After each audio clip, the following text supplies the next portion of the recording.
Introduction to the Pentateuch. The first 5 books of the Bible make up a group which was known to the Jews as the Law. And for many centuries, all 5 of the books were attributed to Moses as the sole or principal author.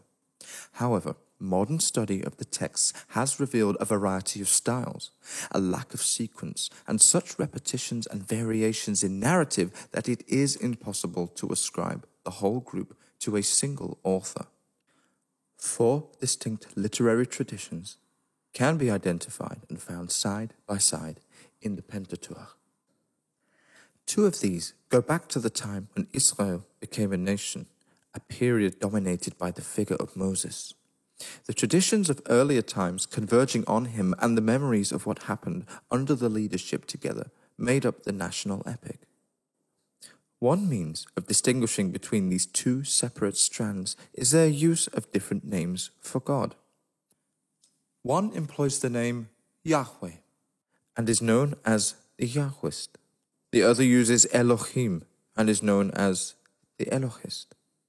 The 2 other identifiable written traditions are later. One known as the Deuteronomic, introducing additions and revisions by Levites after the fall of the kingdom of Israel. And one, the work of editors after the exile, known as the priestly tradition. The Mosaic religion set its enduring seal on the faith and practice of the nation, and the Mosaic law remained its standard. The modifications required by changing conditions over some 7 centuries were presented as interpretations of the mind of Moses and invested themselves with his authority. Genesis sets the history of the ancestors in a background of primordial history. The early chapters visualize the situation of all mankind in the persons of Adam and Eve, and see the origins of human history in an increasing wickedness, which brings the flood as its punishment.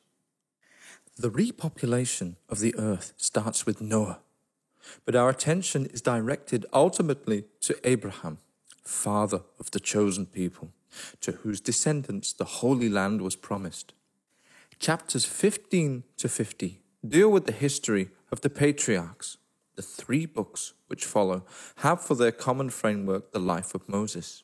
Exodus tells of the deliverance from Egyptian slavery and the covenant of Sinai. The journey through the wilderness connects the 2.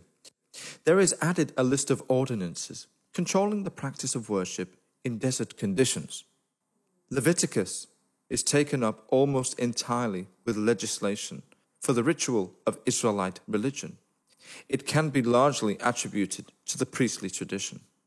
Numbers resumes the account of the desert journey and the first settlement of Israelite tribes in Transjordania. Within the narrative material, there are groups of enactments supplementing the Sinaitic Code or anticipating the time when the people will have settled in Canaan. Deuteronomy is a code of civil and religious laws set in the 3 discourses of Moses. It ends with the account of the death of Moses and the appointment of Joshua as his successor. The history of Israel is the story of God's intervention and God's promises, and the obligation of his people to keep his law. At the same time, the Pentateuch gives a faithful picture of the origin and migrations of Israel's ancestors and their moral and religious way of life, seen through the treasured memories of character and anecdote. We may put Abraham's stay in Canaan at about 1850 BC, but from Exodus onwards, after the birth of Moses, we are dealing with a much later period. The likeliest time for the Exodus is the reign of Meneptah, 1224 to 1214, and from this point, the history begins to be much more circumstantial. The original 10 Commandments of Moses, of which there are 2 distinct traditions in the Pentateuch, are certainly ancient. The rest of the large code of legislation found in the 5 books includes other elements of the greatest antiquity. For example, the food laws in Leviticus 11. But also laws from the later times of the judges and of the monarchy, and others again which show the development in social and religious customs, which is traceable to the exile. Throughout, The hands of the Deuteronomic and priestly editors are often to be observed, annotating and adapting.